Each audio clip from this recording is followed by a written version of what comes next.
What is wrestling to me? When I was 9 years old, I went to my first wrestling event at the Abbeville Civic Center.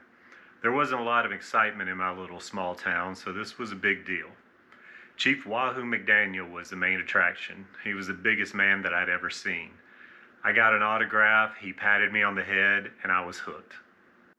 The last few years were very difficult on the wrestling community. There weren't any shows, there weren't any live audiences, there wasn't a way to get noticed. Some wrestlers adapted and came up with new things like starting vlogs and other ways to communicate with fans. Others just put in hard work and took advantage of opportunities that were presented to them. Some of the older promotions are coming back and some new ones are starting up. I recently went to a wrestling and hip hop event called Battlelam Vendetta. It was a great night and featured a lot of new up and coming stars.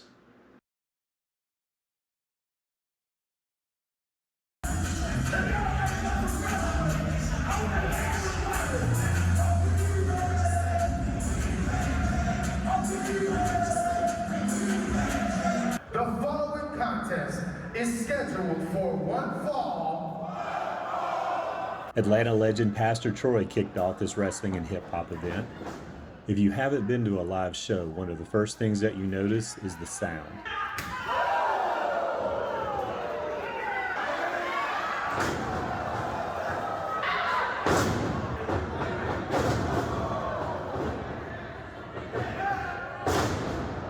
The thud of a strike or the impact when they take a bump.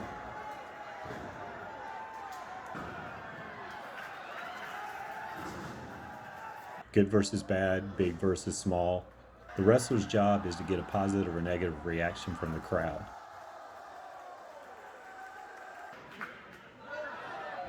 The better they do, the bigger the pop.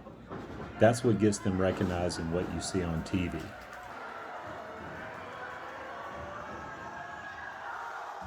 But the fan interaction makes them favorites. Just saying hi, telling a story, or buying merchandise.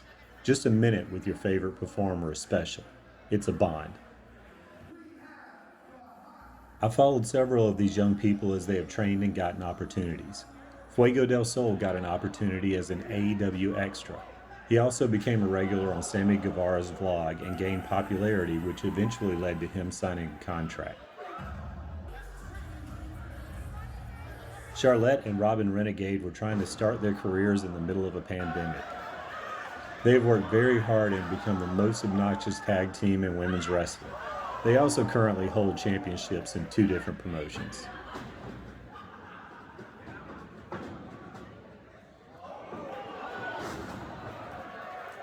All right, I am here with the Renegade Twins and Fuego Del Sol.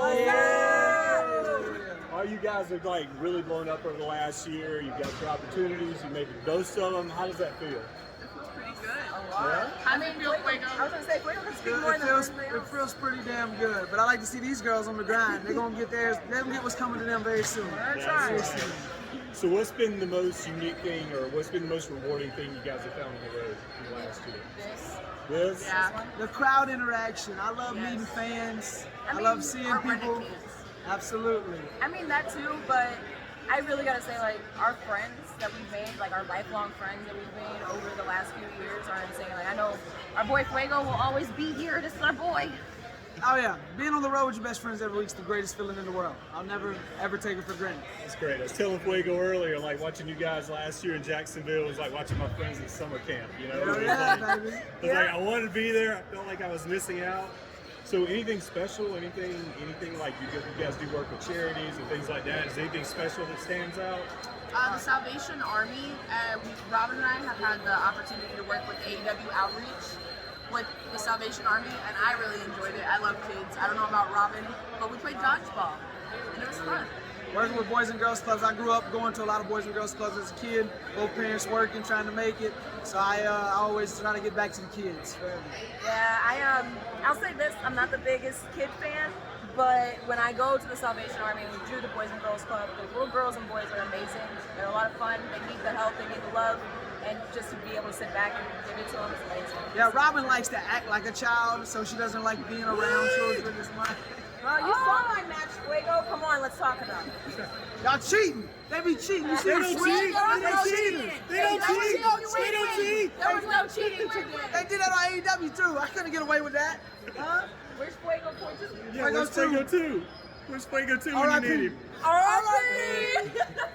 That meant a lot to me, but it might mean everything to a 9-year-old kid. That is wrestling.